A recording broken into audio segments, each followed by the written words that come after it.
Please put your moisturizing hand together for the Prime Minister of the Cook Islands, Henry Puna.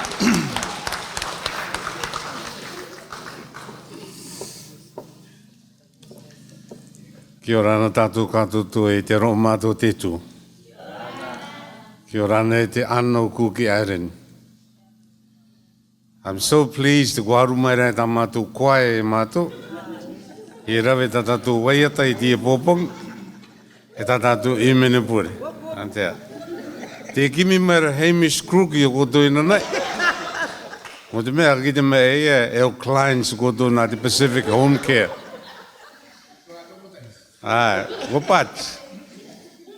But hey, it's so good to be here this morning. So good. So comfortable, so cozy, and very Cook Islands-like. Associate Professor Yvonne, thank you for the warm welcome, and thank you for the reminder of the very deep and strong Cook Islands heritage of this facility. It's something that we're all proud of, and we should all be proud of. Just as we are proud that there are so many Cook Island students studying here at Auckland University. I would like to acknowledge the presence of some very important people in our delegation. First, in case I get into trouble later on, let me introduce my wife, Araiti Puna. I made the mistake on Saturday morning of not introducing her, and I've been reminded of it since then. Then there is our High Commissioner from Wellington, Papa Tiki Matapo. The skinny man next to him is the newly elected Member of Parliament for Rakahanga, a product of Otara 100%, the Honourable Toka Hagai.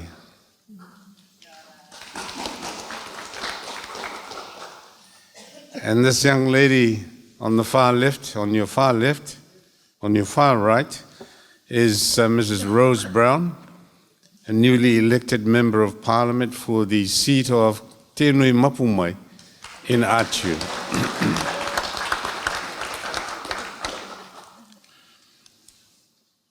I have been asked why I brought these young members of Parliament with me. Just like you are studying and developing yourselves here at Auckland University, these two, along with others, need to develop themselves in their chosen field of politics. And I'm so pleased that they are here with me on the state visit to New Zealand. There is also our Deputy High Commissioner in Wellington. Where are you, Paeru? Yeah, she's hiding behind me, Te Paeru Herman. And the young skinny lady next to her, of course, is our very own Mama Rosie Blake, our Consul General. For your information, we booked her place at the Pacific Home Care Facility yesterday afternoon.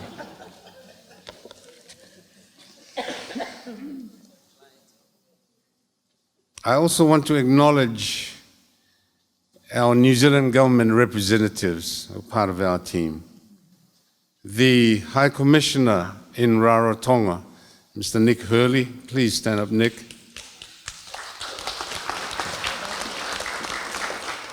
And his lovely wife with him.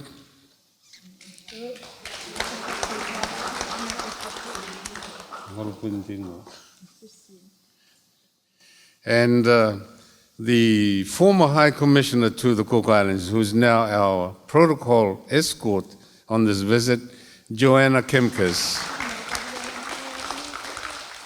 So the Cook Islands connection in this visit is very, very strong.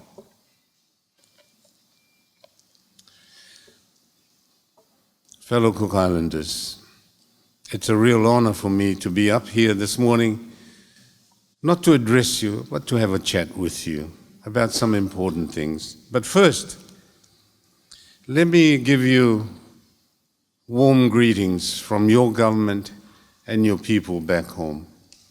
We had a fantastic 50th celebrations in Rarotonga on the 4th of August.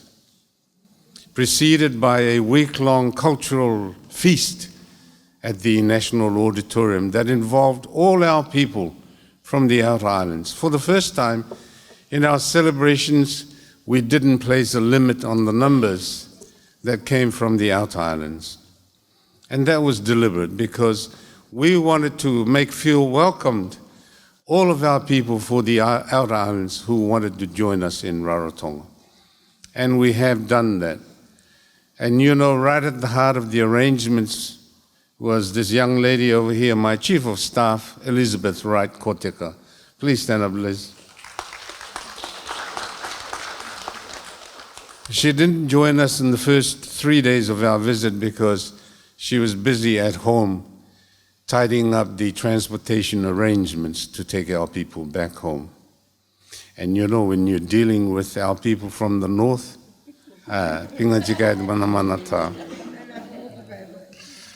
but it was a wonderful celebrations. And on August the 4th, we had over 42 countries represented at our celebrations. We had the Prime Minister of New Zealand and quite a few ministers and VIPs from New Zealand who joined us. And it was a wonderful occasion. Having Prime Minister Key there, and now me here in New Zealand now, is an expression of the strength of the relationship that we have with New Zealand. That is what we're celebrating the first 50 years of our nationhood, our special relationship with New Zealand. And I'm so pleased to be the guest of the New Zealand government for the next week in order that we can get together and celebrate with you, our people here in New Zealand, and also with our New Zealand brothers and sisters. And so far, we're off to a flying start. This morning, I want to talk about where we have come from in the past 50 years and where we hope to be after the next 50. I want to use a saying from the island of Aitutaki to put the context for my brief chat with you this morning. And that saying goes, John, e uno te kouroa, ka okirai ki te kouroa. E uno te kouroa, ka okirai ki te kouroa. This is a saying that was coined by our forefathers to illustrate the fact that, like the fish that always return to their birthplace, so it is with us human beings, with us Cook Islanders. We might not all be living back home now. We might have chosen to make our home here in New Zealand, in Australia, elsewhere, outside of the Cook Islands. But that connection with home will always be there, won't it? Hey, students. Yes, it will always be there. And this truth was illustrated strongly to me when we had our celebrations for our 50th in Rarotonga. Because we had Cook Islanders from New Zealand, young men and women from New Zealand, from Australia, who came home because of their connection with home, because they wanted to be there. And you know, for me, that was one of the highlights of the celebrations, to see all our young Cook Islands men and women from New Zealand, from Australia, perform on the stage every night as part of the teams from Rakahanga, from Manihiki, from Aitutaki, from Mangaia, from Mitiaro, from Mauke, and perform with such pride and confidence. You know, it's wonderful to see. And it reminded me that as Cook Islanders, our connection with home will always be there, will always be strong. And that is why I've chosen this saying to create the context for our chat this morning. E u'u no te kouroa, ka okirai ki te kouroa. Because in my address on Constitution Day, I spoke about the large Cook Islands universe, and that means Cook Islanders wherever they are. And there's over 100,000 of us, compared to only 15,000 back home. There's over 80,000 of you here in New Zealand, 15,000 of us back home. But people talk about depopulation as a major issue for the Cooks. You know, it is not a new phenomenon. People wanting to leave our homeland to make their home somewhere else. After all, voyaging and travel is in our genes. Our ancestors ended up in the Cook Islands because they were voyagers, weren't they? Yes. And we settled New Zealand because we were voyagers, the 7 canoes. So travel is in our genes. It's part of who we are. It's part of our identity. So let us not get carried away with thinking that depopulation is a recent phenomenon. It's not. I am reminded of the research undertaken by Sir Maui Pomare back in 1928 when he was Minister of Pacific Island Affairs in the New Zealand government. He found out, after doing a census of the Cook Islands, that there were only, can anybody guess how many Cook Islanders there were then? Somebody want to hazard a guess? Do 50. Yeah, Anybody want to guess? You know, there were only 2,000 Cook Islanders in 1928. So depopulation? Hey, we've come a long way. Whatever happened back in the 1920s, when Nick and his people introduced all these foreign diseases to our islands, we have recovered from that. It shows our resilience as a people. We were able to overcome. Now there's 15,000 of us, plus 80,000 here, plus 15,000 in Australia. You know, we have grown, we have recovered. Depopulation is nothing new. It's nothing new. So we need to learn to live with it. Before I go further with that, let us just share some of the highlights of our 50 years of internal self-government. And you know, when we talk about it, we must mention Papa Arapati Henry as the founding father of our nation. It was his vision that we be internally self-governing, but always in very close relationship with New Zealand. And so we have embarked on that journey over the past 50 years.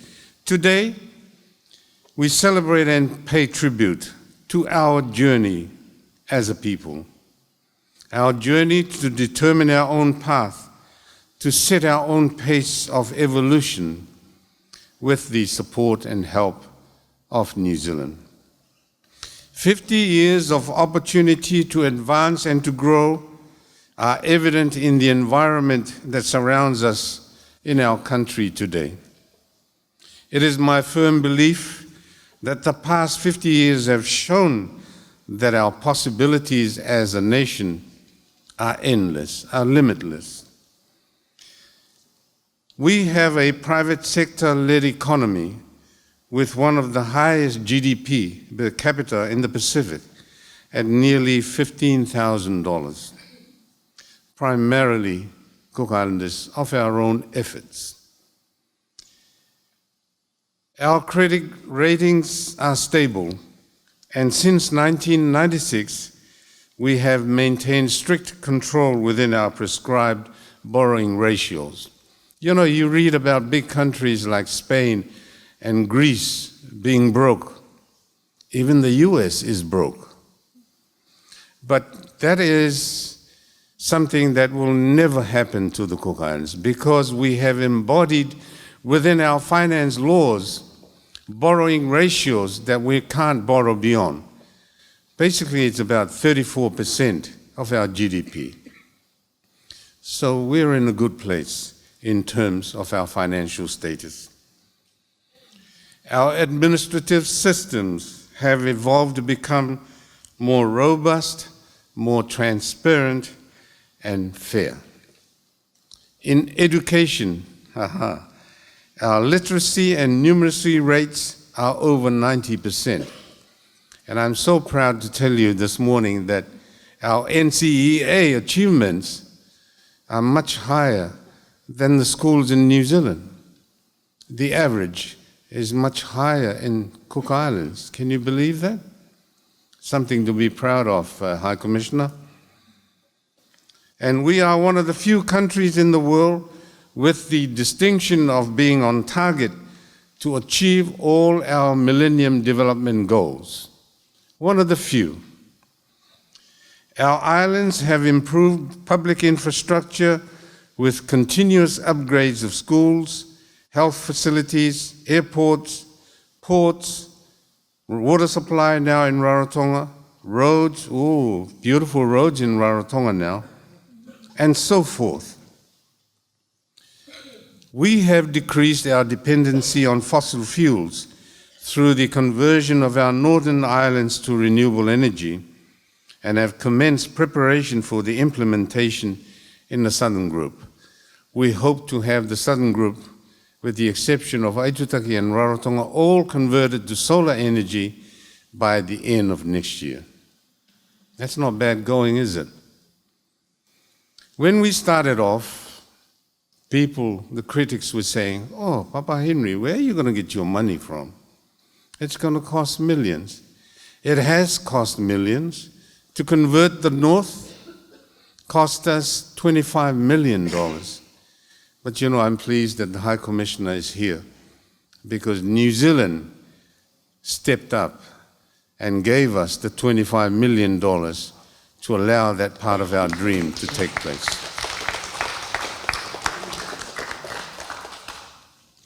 For the Southern Group,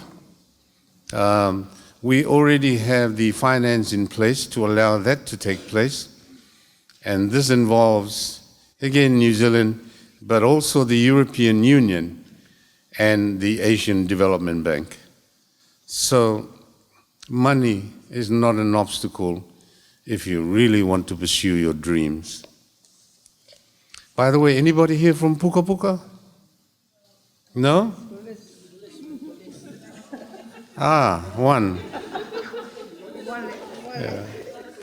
Did you know that in Puka Puka, they never had reticulated power in the homes? While we in Rarotonga and Aitutaki and all the Southern Group Islands thought, hey, we were in paradise. But Puka Puka did not have power in their homes. Not until the solar project was completed and the switch was flicked on the 24th of December last year. Then, hey, presto, Puka Puka had power. 24/7. And now we can welcome Puka Puka and all of the Northern Group Islands to the modern world. And are they lapping it up?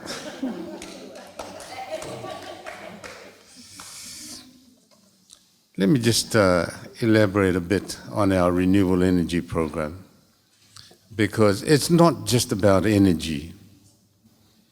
The renewable energy program is part of our long-term vision for the Cook Islands. It is, in a way, enhancing our tourism appeal as a destination. We all acknowledge that tourism is the backbone of our economy at almost 70% of GDP. And so we need to find a way to establish a point of difference, if you like, with the other Pacific destinations. And this is one of them, that our dream is that we will turn our country into a clean and green destination.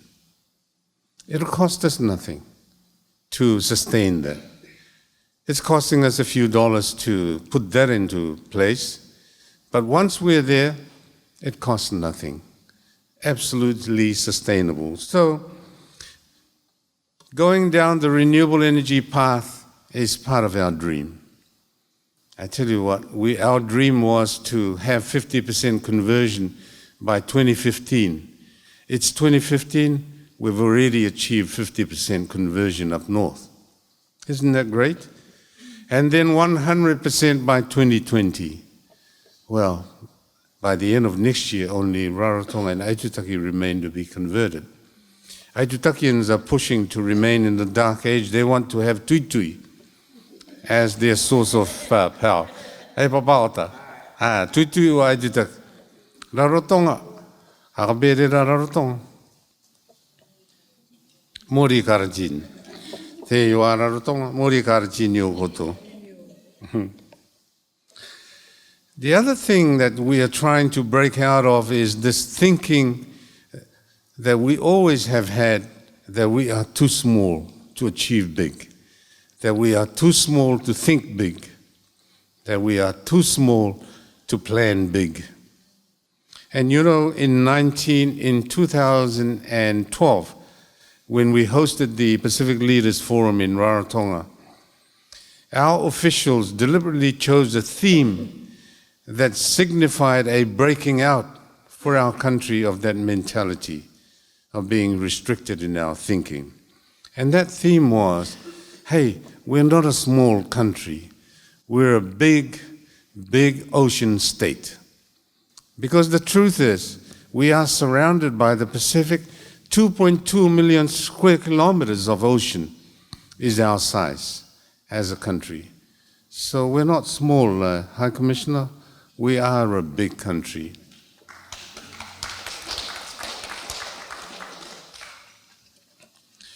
When we started off in 1965, we had one friend, and that was New Zealand. And what a friend she's been. But of course, you know, we've done our part in building this friend of ours. Back in the 60s, we encouraged our mid-tours to leave our shores, to come here and establish a life for themselves and for the future generation. And they have done that. That's why you're here. That's why a lot of our people are here, because we came to help build New Zealand. And when you hear about some Cook Islanders quibbling about pension, you can understand, when you think in that context, that they have a right to do that, to expect something back from our friend. But let's always remember that we do things within the confines, within the limits of our friendship with New Zealand.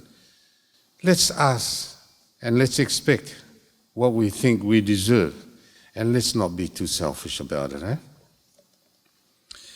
But back then, we had one friend in New Zealand. You know how many diplomatic friends we have now?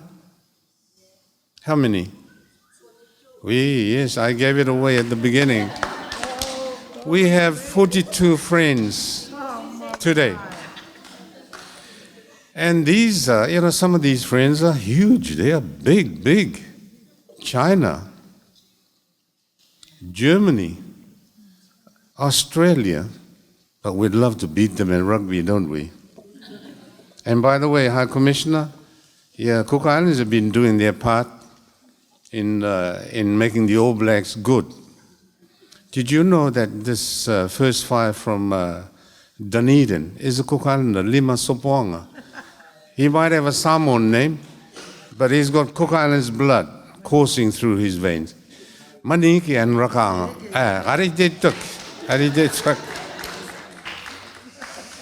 I don't know whether you were watching the news just before the Super 15 final in Wellington, but there were some Rakahangans there with a billboard. Yeah. No, it was, proud Cook Highlanders. What a perfect rhyme, eh? They're proud Cook Highlanders. But there's our contribution to New Zealand. And you better tell Prime Minister Key to make sure that Limba Sopoanga is picked in the rugby squad for the World Cup. So it's, we can have something to celebrate with New Zealand for our 50th. The next 50 years. what do we want the Cook Islands to look like after the next 50? When we came into government in 2010, we undertook some extensive consultation with our people, including our school kids. There was a lot of feedback, a lot of responses, but in essence, the feedback from the Titicaca College students, I think, summed up best the views that came back from our people. In essence, what our people wanted to see was a Cook Islands, a country that they can all be proud of at all times. I am sure that we all share this vision, that we want our homeland, our Ibukarea, to be a country that we can all be proud of. This is what we're doing now back home. As a government, I've set before you the vision that we have to turn our country into a clean and green destination, because I can see when we get there, I can see the whole world wanting to come to the Cook Islands to visit. That is the trend in the world now. People are becoming more environmentally conscious of the environment and the need to protect them. That is why we've chosen that as our vision, to turn our country into the cleanest and greenest destination, so that we will become the apple of the world's eyes. And we're not just converting our energy as part of that vision. We're also embarking on taking care of our sanitation requirements in the Cook Islands. You know, a few years ago, before we became government, it wasn't safe to swim in Muri Lagoon. It wasn't. It was a real health hazard because of the seepage from our septic tanks. And you know how dense the tourist numbers are in Muri. And so that problem was left unaddressed for all these years. But back in 2011, we started doing something. And now we've changed all the septic systems in Muri, and it's showing in the quality of the water now, which we've been testing regularly. The water is beautiful and clean now. So it's safe for you, Cook Island tourists, when you come home, to go and swim in Muri Beach. It is clean. So that's part of our drive to turn our country clean and green. There is also the initiative of our Marae Moana, our marine park. We initially just set aside our southern group, Oceans, as our marine park. But you know, the northern group have come on board. They have made very strong representations to government, and even a petition, Liz, even a petition for the whole of the northern group to be included into our Marae Moana, because they want to have the safety of knowing that they are part of this clean, green environment in the Cook Islands. And we have accepted that.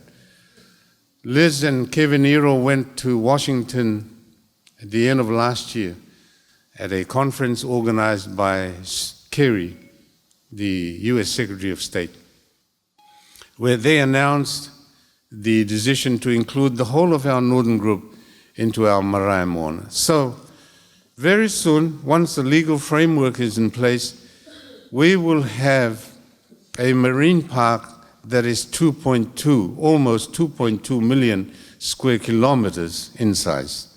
Isn't that wonderful? Isn't that wonderful? Yes, of course, there are challenges when we go forward, and one of them is our small population base. And this is where I want to look at you closely in your eyes, all of you students here this morning, and say to you, look, eu unu te kouroa, ka okirai te kouroa.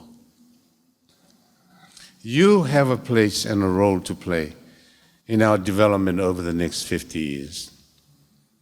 While you may be making your homes here in New Zealand or in Australia, or wherever your professional pursuit might take you, don't forget that there is always home.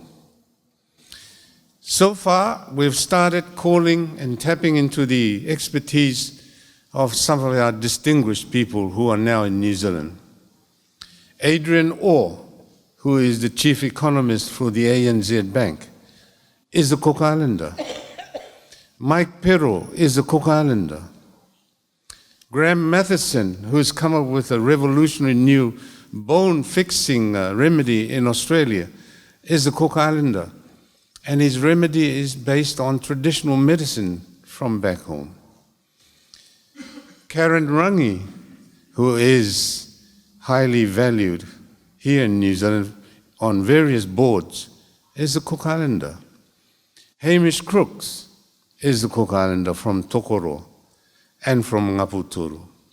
So there's a lot of Cook Islanders that we're now tapping into. Karen is now a member of the board of CIIC back in Rarotonga. Her expertise is helping to drive our CIIC board. The same with you, young men and women who are here studying. You have a place in the development of your country over the next 50 years. What that place is entirely up to you. Except I want to finish by reminding you that now we have a policy in government that we will prioritize for appointments to senior positions local Cook Islanders. We are now going through that process now where all the heads of ministries have come to the end of their terms and new ones will be appointed or old ones reappointed.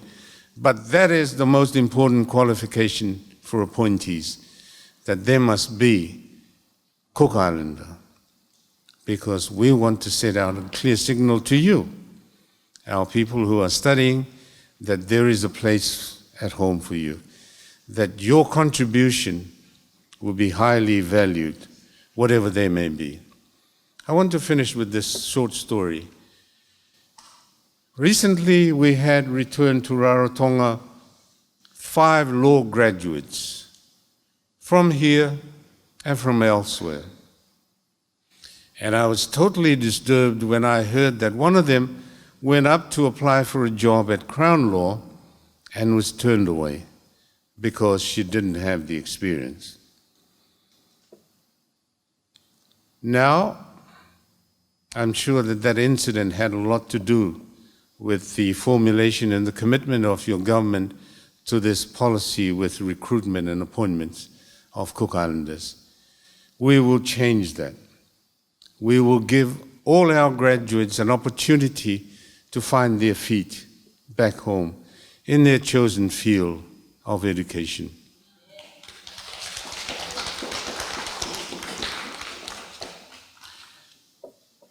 Just recently, last week, we started advertising for expressions of interest from companies around the world who want to explore our manganese nodules on our seabed. That is part of our future, young men and women, Cook Islanders, because the Lord has blessed us with untold riches on our ocean floor. All the research has been done. All that remains is for the technology to be developed so that we can access those minerals.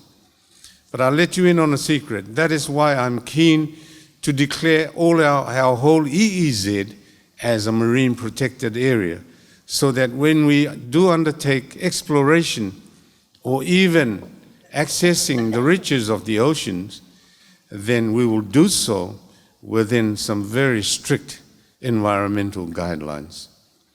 That is the reason for declaring our marine park now, before we start accessing those riches. But trust me, our future is secure as a country. We are sitting on trillions, literally trillions of dollars worth of minerals on our ocean floor. And that is why we're moving now very cautiously to give our exploration licenses so that companies with the technology can start exploring how we can access these riches on the ocean floor. I acknowledge there will be critics back home. There always will be, and there always have been. But we will not be distracted, because we acknowledge and we know that that's where our future is. The ocean that God has blessed us with.